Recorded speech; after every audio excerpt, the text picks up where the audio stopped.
이번 주는 특별 새벽 기도회로 가지고 있습니다. 벌써 3일째입니다. 가장 피곤하고 힘든 시기입니다. 옆 사람과 함께 인사하겠습니다. 이제 3일 남았습니다. 내일 이 자리에서 뵙겠습니다 라고 인사했으면 좋겠습니다.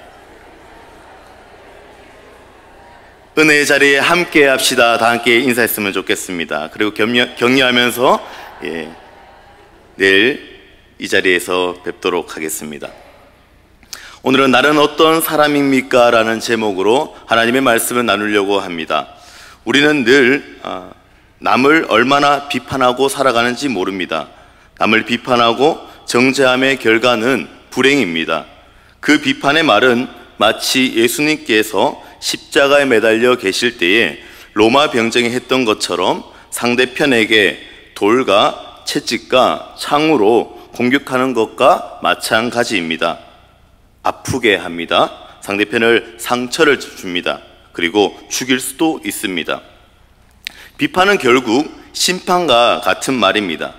테니스 경기를 보면 중간에 높은 의자의 곳에서 심판자가 있습니다. 그 심판자는 폴트라고 이렇게 외칩니다. 그 소리를 외치며 규칙을 어기는지 서브한 공이 바로 들어갔는지 날카롭고 예리하게 심판을 봅니다. 만약 여러 명의 심판이 폴트라고 외치면 그 테니스 경기는 이루어질 수가 없습니다.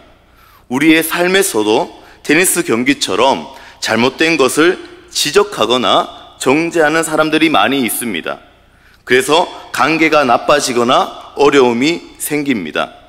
마태복음 12장 36절 37절에 내가 너에게 이르노니 사람이 무슨 무익한 말을 하든지 심판날에 이에 대하여 신문을 받으리니 내 말로 의롭다함을 받고 내 말로 정죄함을 받으리라. 아멘. 우리의 심판자는 오직 예수 그리스도뿐임을 믿으시기를 간절히 소망합니다. 우리의 심판자는 오직 주님뿐이십니다. 주님 앞에 섰을 때에 얼마나 우리가 부끄럽게 가는지 아니면 당당하게 주님 앞에 서는지 한번 생각해 보시기 바랍니다. 목욕탕에 갔습니다. 목욕탕에 갔는데 불이 났습니다. 유리탕에 갔는데 불이 났습니다. 요 발 앞에 유리탕 아시지요?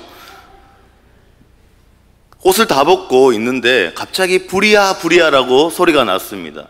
그래서 빨가벗고 있는 상황에 제가 가지고 있는 것은 비누 하나밖에 없었습니다.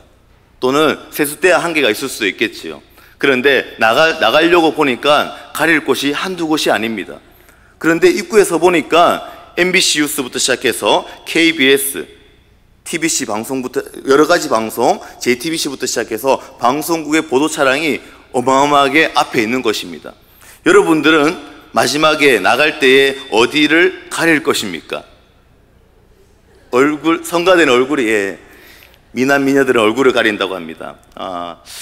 중고등학생들에게 늘 얘기하면은 얼굴을 가린다 또는 중요한 부분을 가린다 그리고 아니면 뭐 뛰어나갈 것이다 라고 합니다.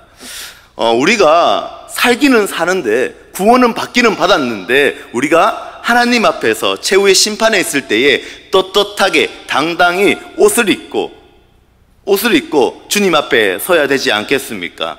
오늘 이 시간 가운데 주님 앞에 섰을 때에 부끄럽지 않는 저와 여러분들 되시기를 간절히 소망합니다. 우리의 심판자는 오직 누구시라고요? 예수 그리스도밖에 없음을 우리는 고백해야 됩니다. 그러므로 그리스도인이 우리는 지적하고 결점을 말하기보다는 격려하고 용기를 주는 자가 되어야 할 줄 믿습니다. 다음 주는 돌아오는 주는 부활주일입니다. 사실 매일 주일이 부활절이지요. 그래서 우리는 매주 부활의 기쁨으로 예배를 드립니다. 부활의 기쁜 소식을 가지고 우리는 격려하는 말을 해야 합니다. 왜 그럴까요? 주님이 그렇게 하셨기 때문입니다. 예수님은 모든 비난을 받으시고 죽으시고 다시 부활하셨습니다. 할렐루야. 베드로에게 나타나셨을 때에 예수님께서는 첫 번째 말이 밥을 같이 먹자 라고 격려하시고 또 내 양을 먹이라 나를 따르라 라고 말씀하셨습니다.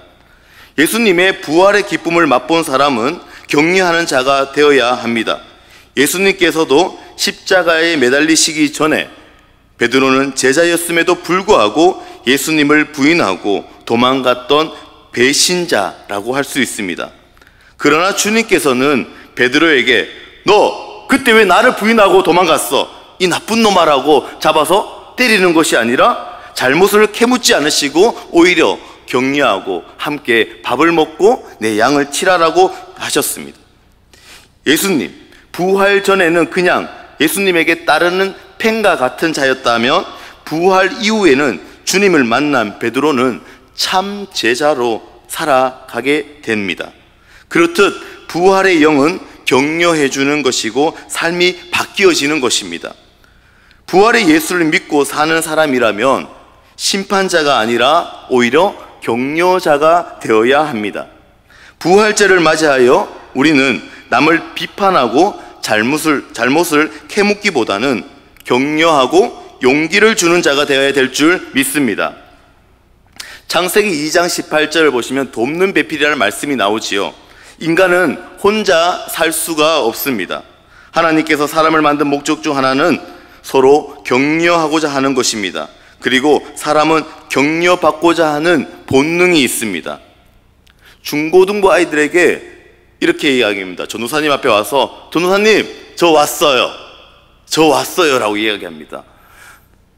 자기가 인정받기를 원하고 격려받기를 원하고 또는 전도사님 저 메달 땄어요, 저 이겼어요, 오늘 유도회에서 우승했어요 라고 메달을 이렇게 막 보여주는 친구도 있습니다. 뭐예요? 격려받기를 원하고 나 잘했다 칭찬받기를 원하는 것입니다. 또는 아이들을 키워보신 분들은 아시겠지만 아이들에게 종이 한 장을 나누어 주면 그 종이에 낙서를 합니다. 자기는 그것을 무슨 예술 그림처럼 그리지만은 우리가 보기에는 낙서일 때가 많이 있지요. 그런데 아이가 이렇게 얘기합니다. 엄마, 아빠 이것 좀 보세요, 이것 좀 보세요 라고 합니다. 그런데 이때 아빠가 귀찮으니까 야 이게 그림이가 너는 그림에 소질이 없다 라고 하면 어떻게 되겠습니까? 그게 아니라 격려하는 아빠는 와 이 그림은 완전 판타스틱한데 이 그림은 피카소가 그린 그림 같아 라고 이야기를 하는 것입니다. 또는 부부 식사가 있는데 저녁에 아직 저는 밥을 먹지 못하였지만 오늘 집에 가면 와이프가 밥을 해줄 겁니다. 그런데 이 밥을 하는데 밥이 질게 되었습니다. 죽밥이 되었다는 거죠. 그런데 남편이 아내에게 이렇게 얘기한 거죠. 맨날 집구석에서 살림살이하는 친구가 어떻게 밥솥이 밥하는데 밥이 이게 뭐냐고, 밥 하나 제대로 못하냐고 이렇게 비판하고 심판하는 것이 아니라 어떻게 해야 돼요? 오늘 이 밥은 내 위가 좀 편안하겠는데, 잠자리 잘 자겠는데, 오늘 잇몸이 별로 안 좋았는데 오늘 딱이야 라고 하는 것이지요. 잘 배우셨죠? 비판하고 심판하는 자가 아니라 격려하고 위로하는 우리 울산제일교회 믿음의 공동체가 되시기를 간절히 소망합니다. 이 격려자는요, 용기를 주는 자는요, 가정에서 또는 교회 안에서 또는 직장에서 또는 내가 자리에 있는 그 위치 안에서 우리가 서로 격려하고 용기를 주는 자야 됩니다. 데살로니가 전서 5장 11절에 이런 말씀이 있습니다. 그러므로 피차 권면하고 서로 덕을 세우기를 너희가 하는 것 같이 하라. 이처럼 남편에게 또는 아내에게 또는 아이들에게 그리고 가족들에게 또는 옆에 있는 친구들에게 또는 구역장에게 구역장님에게 그리고 또는 집사님에게 권사님에게 또는 같은 동역자에게 그리고 심지어는 목회자들에게도 이렇게 서로를 위해서 서로 격려하라는 말씀이지요. 오늘 이 시간 가운데 말씀을 통하여서 서로가 비판하고 정죄하는 자가 아니라 격려하고 용기와 위로를 주는 우리 믿음의 공동체 울산제일교회가 되기를 간절히 소망합니다. 오늘 본문에 바나바라는 인물이 등장합니다. 여러분 너무나도 잘 알고 있는 분입니다. 바나바는 위로의 아들이라는 뜻입니다. 영어 버전 성경에는 Son of Encouragement라고는 입니다. Encouragement는 해석하면 격려라는 말입니다. 겉면이라는 말이지요. 다시 말해서 격려의 아들, 겉면의 아들, 위로자의 뜻을 가지고 있습니다. 격려하고 겉면하는 바나바는 24절에 분명히 나타납니다. 착한 사람이요. 그리고 성령과 믿음이 충만한 사람, 큰 무리를 죽게 더하는 사람이라고 알려주고 있습니다. 그렇듯 우리는 따라가야 될 사람이 있는데 바로 바나바와 같이 닮아가야 되는 사람이 되어야 될 줄 믿습니다. 사울에게는 바나바가 함께 일하자고 기회를 제공합니다. 사울에게. 그때 사울은 별다른 활동도 두각도 나타나지 않는 무명의 사람이었습니다. 하지만 격려하고 건면하고 있어서 탁월한 바나바는 그런 사울을 이끌어 함께 일하면서 영적인 시너지 효과를 일어나게 됩니다. 그러므로 부흥이 일어나고 최초의 오늘 말씀 마지막 절에 그리스도인이라고 칭호를 얻게 됩니다. 사도행전 13장 2절에 보면 주를 섬겨 금식할 때에 성령이 이르시되 내가 불러시키는 일을 위하여 바나바와 사울을 따로 세우라 하시니, 바나바와 사울입니다. 그리고 7절에 이렇게 얘기합니다. 그가 총독 서기오 바울과 함께 있으니 서기오 바울은 지혜 있는 사람이라 바나바와 사울을 불러 하나님의 말씀을 듣고자 하더라. 누가 먼저 나옵니까? 바나바가 먼저 나옵니다. 이름의 순서가 여기가 중요합니다. 역사서에서는 사도행전 역사서는 사람의 인물로 중요성을 나타냅니다. 바나바가 먼저 나왔다는 것은 먼저 믿었고 먼저 1인자로 원래는 있었습니다. 그리고 조금 있으니까 제2차 전도 여행 때 이름의 순서가 바뀝니다. 사도행전 13장 46절에는 바울과 바나바가 담대히 말하여 이르되 하나님의 말씀을 마땅히 먼저 너에게 전할 것이로되 라고 말씀하고 있습니다. 또는 50절에 보면은 이에 유대인들이 경건한 기부인들과 그 신의 유력자들을 선동하여 바울과 바나바를 박해하게 하여 그 지역에서 쫓아내니라고 말씀합니다. 이제는 이름의 순서가 어떻게 되었습니까? 순서가 바뀝니다. 누구로요? 바울로부터 나옵니다. 바울과 바나바. 이게 뭐가 어떻다는 거지요? 라고 생각하실 수도 있습니다. 그런데 좀 전에 제가 말씀했듯이 사도행전은 역사서로 분류되어 있기 때문에 역사서의 기록은 이름의 순서가 매우 중요합니다. 처음에 1차 전도 여행 때는 누가 1인자였습니까? 바로 바나바였습니다. 바나바는 하나님을 믿은 신앙의 선배였고 또 뒤를 따르는 격려하는 자로 바울과 함께 나갔던 사람이죠. 즉 1인자는 바나바였고 2인자는 사울이었습니다. 하지만 전혀 그것을 문제가 되지 않고 바뀐 것에 문제가 되지 않고 개의치가 않았습니다. 오히려 사울을 세워주고 말씀을 온전히 선포할 수 있는 조력자로 바뀌게 되었는데도 그는 내가 2인자라고 아무 투정도 말도 하지 않습니다. 그냥 그 사람을 세워주게 됩니다.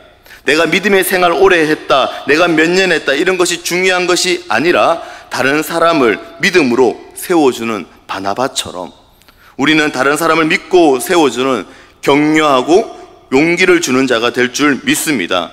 그리고 우리는 남 잘 되는 것을 기뻐할 수 있는 그런 마음을 가져야 합니다. 왜 내 안에 시기, 질투, 미움, 내가 더 잘 되고 싶고 내가 더 앞서고 싶은 욕망이 왜 없겠습니까? 하지만 그런 감정을 앞세우고 드러내기보다 성령님께 그 감정을 막아달라고 의지해서 다른 사람들이 더 잘 때에 함께 기뻐할 수 있는 우리 모두가 되시기를 간절히 소망합니다. 그럴 때 예수님께서 행하시는 놀라운 은혜를 경험하실 수 있을 것입니다. 사도행전 15장 36절에서 41절에 바나바와 바울이 갈라서게 되는 에피소드가 생깁니다. 1차 전도 여행 때 바나바와 바울 그리고 바나바의 조카 마가와 함께 합니다. 도중에 밤빌라 지역에서 버가에서 마가는 나는 못하겠어라고 중도에 포기해버립니다. 바울은 이때 크게 상심합니다. 그리고 2차 전도 여행 때 바울은 마가와 같이 갈 수 없다라고 단호하게 말합니다. 그런 바울에게 마가를 함께 데리고 가자라고 기회를 주고 제공해주는 바나바는 권고를 하게 되지요. 완고했던 바울의 결심에 결국 바나바는 2차 전도여행 때 각자 전도 여행을 떠나게 됩니다. 후에 마가는 바울을 돕는 좋은 협력자가 되고 베드로의 영적인 아들이라고 칭함을 받을 정도로 베드로는 잘 돕는 역할을 감당할 수 있게 됩니다. 그리고 마가복음의 저자로 쓰임을 받습니다. 만약에 바나바가 마가에게 격려하고 용기를 주는 대신 실수를 캐묻고 기다려주지 않고 질책하고 잘못을 비난했다면 마가는 어떻게 되었을까요? 지금의 마가가 될 수 있었을까요? 오늘 이 시간 가운데에 우리는 회장일 되고 나서 회장 임기가 될 때는 정말 열심히 합니다. 그러나 임기가 끝나면 어떻게 돼요? 사역을 그만두게 되지요. 어떠한 직분도 마찬가지입니다. 오늘 이 시간 가운데 우리는 내가 할 때가 아니라 내가 남이 잘 될 때 서로 격려해주고 용기를 주고 위로를 줄 수 있고 남을 세워주는 자가 되는 우리 모든 믿음의 공동체가 되시기를 간절히 소망합니다. 롯데와 기아의 야구 경기에서 최원준이라는 선수가 있습니다.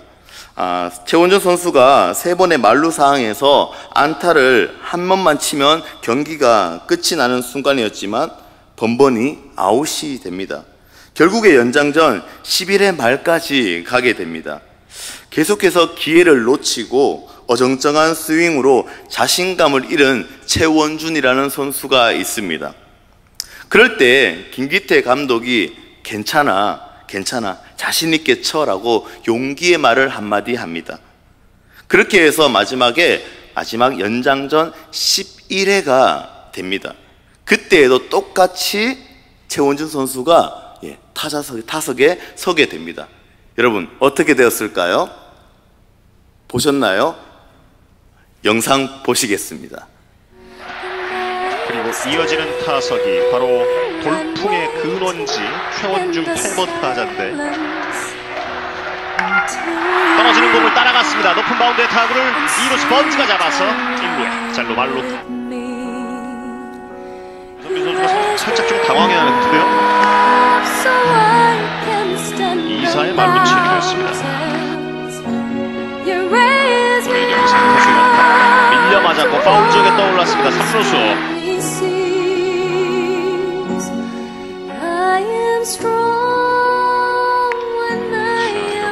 오늘 경기 전까지 고의사구가 한 개도 없던 김선빈이었는데 오늘만 지금 고의사구 2개를 얻어냈습니다.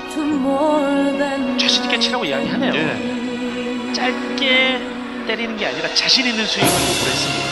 오늘 경기에서 최원준 선수가 만루 상황에서 2차례나 마지막 아웃 카운트로 기록이 된 바가 있습니다. 스윙 스트라이크 아웃!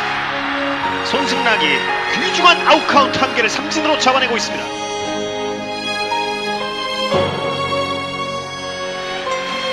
다시 일어섰습니다. 김선빈 선수 상대로는 3타석 연속 고의 사구.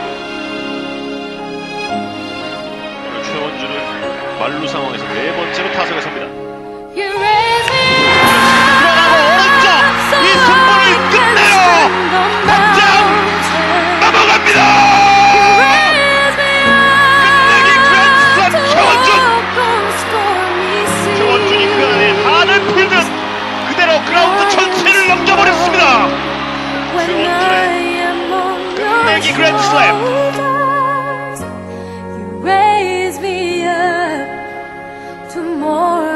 네, 여기까지 보겠습니다. 말로 홈런을 쳤습니다. 뒤에서 갑자기 박수가 치는 분이 계신데 중요한 것은 김기태 감독의 마음입니다. 이런 마음이 예수님을 품은 바나바의 마음이 아닐까요? 끝까지 믿어주고 제 같았으면은 벌써 빼도 옛날에 뺐습니다. 그런데 김기태 감독은 바나바의 마음을 좀 품은 것 같습니다. 우리는 모두 연약하고 넘어질 때 매일 실패합니다. 하지만 서로를 기회를 주고 힘을 주고 또 사랑해주고 격려와 용기를 주어야 합니다. 그리스도인이라고 칭호받은 사람은 주 안에 속한 자라는 뜻입니다.